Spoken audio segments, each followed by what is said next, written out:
Porém, seria interessante também compreender, para além dessa visão dos gurus, dos clássicos, uma perspectiva heterodoxa desses conceitos. Uma primeira questão, uma visão crítica a esse pensar é: esses autores todos aí que acabamos de comentar, de qual ponto de vista eles partiram para construir os conceitos de administração?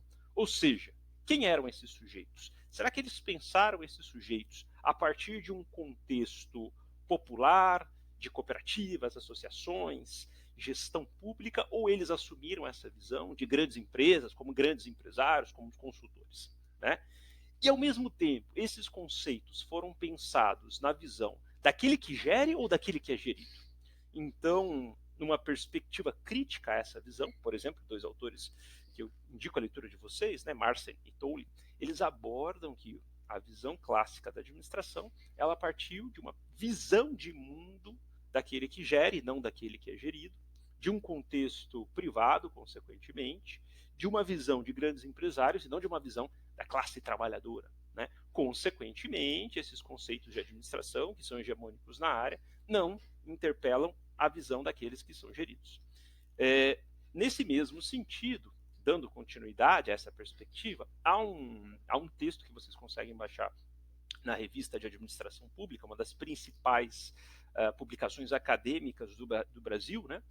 Vocês conseguem baixar nesse link aí, título desse artigo, que é A Teoria Geral da Administração Ideológica.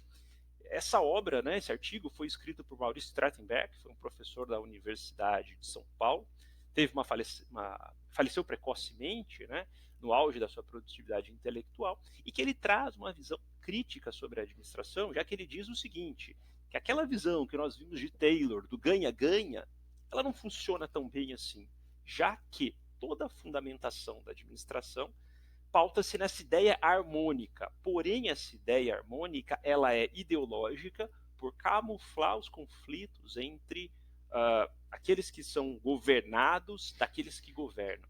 E ele vai dizer o seguinte, ainda por cima, esses autores assumem visões filosóficas, perspectivas de vidas ao projetarem os conceitos de administração. Então ele vai dizer o seguinte, por exemplo, Frederick Taylor. Frederick Taylor foi um Quaker, né?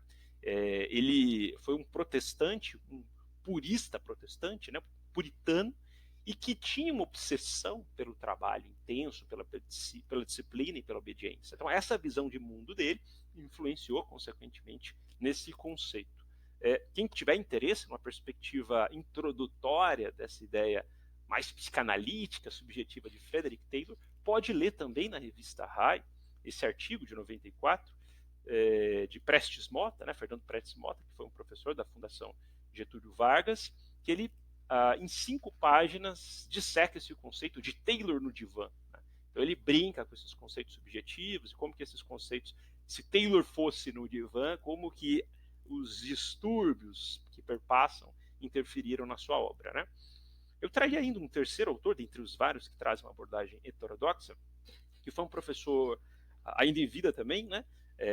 Aposentado pela Federal do Paraná, ainda ativo na área, e que uma das últimas obras dele, né, Gestão Participativa, de 2009, ele traz um conceito de que a administração, o que é administração para ele? A administração é um processo ideológico. Ele é ideológico porque ele esquece a historicidade, ou seja, se constroem conceitos, mas a gente não pensa em qual contexto histórico, social, econômico, político esses conceitos de administração foram criados. Ao assumir o conceito de administração como algo dado, a gente nega a historicidade desse processo. Consequentemente, a administração é um instrumento ideológico. E ele vai dizer, né, ao situar a administração nesse processo histórico, bebendo, consequentemente, das bases teóricas de Maurício Trachtenberg, que nós comentamos no artigo anterior, ele vai dizer o seguinte, que os conceitos de administração são conceitos apropriados por uma lógica privada, né? Por uma lógica de produção de um sistema econômico capitalista. Né? Consequentemente, a administração ela é ideológica por trazer essa única visão de uma gestão pautada nos ideais capitalistas. Obviamente que é um belo de um autor comunista, né, como vocês podem observar nessas falas subversivas, que a gente tem que tomar cuidado com esses comunistas aí, porque a nossa bandeira nunca será vermelha, não se esqueçam disso. Mas falamos, né, e é interessante observar que por detrás dessas visões críticas, o principal autor de livro-texto no Brasil, Hidalberto Chiavenato, que é a base dos cursos de administração, dentre as diversas áreas do saber, né? O autor com maior venda de livros-texto, como eu comentei, ele vai dizer algo mais ou menos parecido, né? Não nessa visão subversiva, mas ele vai dizer que a administração no Brasil, ou melhor, que a administração, a etimologia administração, já carrega consigo essa perspectiva. Porque quando ele fala administração, o ad vem do conceito de direção, tendência, e minister da ideia de obediência e subordinação. Logo, o que é administração? A administração é uma função exercida por aquele abaixo do comando de alguém. Então, quando ele traz essa etimologia para ilustrar esse ato de administração, ele mostra essa hierarquia em um contexto, consequentemente, né, muitas vezes privatista. E, então, no entanto, é interessante a gente observar também, né, que essa visão ilustrada pelo Hidalberto Chiavenato é uma ilustração recente, já que se a gente fosse na história da própria etimologia do management, que é uma tradução para administração, a gente vai observar o quê? Que essa etimologia management ela foi sendo ressignificada ao longo do tempo, que as palavras elas vão mudando de sentido ao longo do tempo, e que na verdade essa ideia que o administer daquela visão hierarquizada é algo recente na história, uma vez que o conceito de management, que vem do latim, significava o que? Habilidade, lidar com as capacidades de uma forma habilidosa pelas mãos, e não esse processo hierarquizado. É, no entanto, com a Revolução Industrial que a gente observa essa virada, essa guinada, e que esse conceito de gerenciar, de lidar com as mãos, passou para um sentido de manejar os cavalos, né? E que foi reapropriado no processo da Revolução Industrial para um contexto das empresas privadas, dando ao sentido de dominação. Tá? Mas isso mostra que o que o Hidalberto Chiavenato disse não está equivocado, porém esse conceito foi ressignificado. Antes disso se tratava de uma capacidade de habilidade, de gerir com as mãos. Tá certo? Bem, e agora? Comentamos vários conceitos de administração, uma visão heterodoxa, uma visão majoritariamente ortodoxa, mas estou terminando aqui esse vídeo, eu não consigo definir o que é administração, eu vou dizer que tem várias visões de mundo, eu tenho a minha, e agora eu caio numa abstração geral, num relativismo absoluto. Então temos que pensar um possível conceito de administração numa visão genérica, né? Até porque a gente precisa responder às questões das provas. Pois bem, numa visão genérica, propõe uma construção da seguinte linha de raciocínio. Suponhamos que nós tenhamos aqui em nossa sociedade os indivíduos, né, expressados nos cromossomos XY, XX, e esses indivíduos, presentes individualmente, como vocês podem observar, ou em organizações, coletivamente, se unem para alcançar objetivos. Tá? E esse ato de se unir para alcançar objetivos envolve o quê? Um conjunto de caminhos e processos. Eles se juntam, utilizam-se de princípios e técnicas para alcançar os seus objetivos. Com base nessa proposição esquemática, a gente poderia definir de uma forma geral, genérica, né, que a administração é o quê? É um conjunto de princípios e técnicas utilizados por pessoas de uma forma individual ou em organizações, com qual intuito? Com o intuito de se alcançar objetivos, vírgula, de forma eficaz e eficiente. Um conceito genérico que poderia agradar a todos os lados. Entretanto, se nós questionarmos, né, esse conjunto de princípios e técnicas, ele serve para qual contexto? Será que eu posso utilizar a mesma técnica de um setor privado de uma grande organização para uma pequena? Será que eu posso utilizar essa mesma técnica de um contexto de uma grande e uma pequena para o setor público? E será que eu dou conta de utilizar essa mesma técnica para um contexto de organizações do terceiro setor ou de organizações paralelas? Talvez vamos dedicar uma outra aula, veremos que alguns instrumentos possuem essa capacidade de ressignificação, outros são adaptados para determinados contextos. Né? Uma vez que nós veremos nesse curso que a ideia da gestão e da técnica como neutras e aplicadas em cada contexto também é uma visão ideológica, né? Poderíamos ainda questionar o seguinte, né? Bacana, a administração é esse conjunto de princípios e técnicos utilizados por pessoas para alcançar objetivos. Eu perguntaria quais são esses objetivos. Ao definir os objetivos, nós veremos que a administração pode ser aplicada para vários contextos organizacionais diferentes. E mais, quem elabora esses objetivos, sobre qual ótica estamos pensando a elaboração desses objetivos. Ao tratarmos desse conceito, a gente vê que a administração pode mudar de perspectiva de acordo com os objetivos que estamos traçando e quem elabora os objetivos.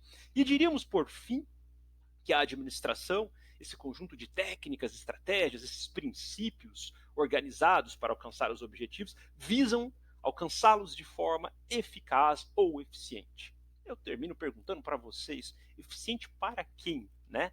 O que nós entendemos por eficaz e eficiente? Também destinaremos uma aula para discutir a eficiência no contexto das organizações, da administração, só a título de provocação, para reflexão.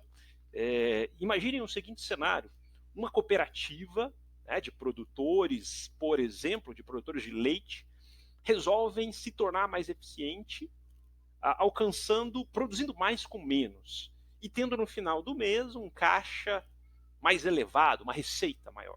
E o que elas fazem? O que eles fazem para isso? Eles intensificam o ritmo do trabalho dos cooperados, produzindo mais em menos tempo, ampliando a caixa, né, a receita, o fluxo de caixa da empresa, ao custo da demissão de outros cooperados, desligamento de outros cooperados. Eles foram extremamente eficientes. A pergunta é: para quem? Sobre qual lógica?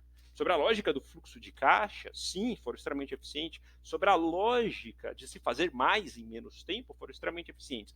Mas sobre a lógica do processo cooperativo, eles talvez não tenham sido tão eficientes assim. Poderíamos ainda ilustrar outros exemplos de conflitos nas organizações, num setor privado, a disputa de dois departamentos, o departamento financeiro, que muitas vezes tem como objetivo alcançar a sua meta, sendo eficaz e ao mesmo tempo eficiente, mais em menos tempo, né, com menos custo, com menos recursos, diminuir os custos financeiros do setor. E, do outro lado, teríamos o setor de, por exemplo, de publicidade e marketing, ou mesmo o setor da área comercial, que quer alavancar as vendas, alavancar o market share dela, colocando em segundo plano as questões financeiras. Então, eficiente para quem? Dentro de uma própria organização, a gente pode ver que esse conceito de eficaz e eficiente, ele ilustra disputas de perspectivas, né? Mas seria um próximo tema para a nossa aula aqui. Enfim, você está começando a desconstruir esses conceitos, professor. Então, o que é administração? Você trouxe essa ilustração aqui, agora você está trazendo alguns mais, porém, tanto quanto havia tudo. Eu confesso que estou com dúvida. Se você está com dúvida, vamos finalizar essa aula de uma forma pragmática, que é isso que vocês estão buscando aqui, imagina nesse canal, né? De uma forma muito simples. Veja esse concurso que eu peguei da Universidade Federal do Rio de Janeiro, do ano de 2012. O que é a administração? Está no concurso público de uma universidade federal. A administração é um processo de planejar, organizar, dirigir e controlar recursos. A visão de Henry Fayol que vimos anteriormente, né? Ao fim de alcançar objetivos, como comentamos no slide anterior. A administração vem do latim, A de direção, minister, subordinação, conceito do nosso querido Hidalberto Chiavenato, né? Significa que a pessoa exerce uma função abaixo do comando da outra. A tarefa da administração é interpretar objetivos e transformá-los em ação, em planejar, organizar, dirigir e controlar. Todos os conceitos que nós vimos aqui ilustrados nesse enunciado, né? Considerando a tarefa básica da administração não vou responder a questão aqui para vocês, mas veja que nesse concurso público de uma universidade pública, né, nós temos aqui o conceito pautado nesses autores. Eu finalizo com a seguinte proposta. Hidalberto Chiavenato, né, é importante considerá-lo como uma das maiores referências pelo MEC no ensino de administração. Se o MEC falou que é bom, a gente não pode questionar o MEC, né, que é o órgão máximo do ensino da educação. Diz para nós o quê? O que é administração, então? Poderíamos fechar com essa linda frase dele. A administração é a condução racional e estratégica das atividades de uma organização, seja ela lucrativa ou não. Tá? A tarefa básica da administração é conseguir fazer as coisas por meio das pessoas e dos recursos disponíveis de forma eficaz e eficiente. Ou seja, uma condução racional, né, que visa alcançar os seus objetivos de forma eficaz e eficiente, mobilizando dois atores, pessoas e recursos. E se vocês quiserem ainda completar essa definição, eu sugiro que vocês utilizem o conceito também do Antônio Maximiano, né, que também é um dos autores chaves nesse conceito, na concepção de administração, muito utilizada nos concursos, que diz que a administração é um esforço sinérgico com alto grau de racionalidade. Para quê? Para alcançar um resultado não presente antes.